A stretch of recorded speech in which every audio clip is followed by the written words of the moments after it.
In this video, we're going to take a brief overview of the membership database and the types of features and functions that are available to you in this one. First, we're going to look at when we go to the member database under memberships, we're going to get a list of all of the members that are in there right now, including inactive ones. If we want to show just the active members, obviously we'd click on that button there and we would get a list of just the active ones. Now there's a couple of little notifiers here on this screen, this list right here. It's these little icons here where it says no username for member area, meaning they are not set up for the crew blog, and there's no ID listed for the payment system. Typically this is because there is no email address. Now for all of these other features to work, the crew blog and the payment system, there needs to be an active email address for the member. And if we click and show the user, what we get is a list for the users. You'll notice here they have no crew blog name, but it also shows any alerts. Notice here it says we cannot add the member login and we cannot add payment system login because there isn't any email address. If there was an email address, there'd be a link listed right here where you could create one right from this screen. Now there's a couple of other things. We got the basic information about the member.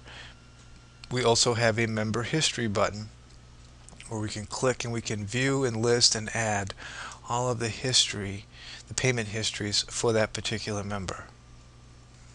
We also have a quick find here where you could select any of the members in the system just by clicking on them and going and clicking on the go button.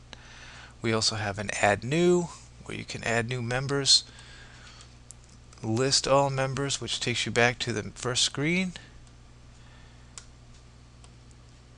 We have a search and an import. An import we define a little bit more when we talk in the help videos about the importing feature, but this will list any of the members or transactions that are not in the system yet but are in the payment system that need to be imported. We also have support tables. If you look at any of the members information, you'll notice that each of the items have drop downs available.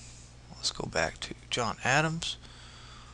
We'll notice that these drop downs available here, they are configurable under, like the title, the paid, birth dates, and when you get into histories, there are more drop downs.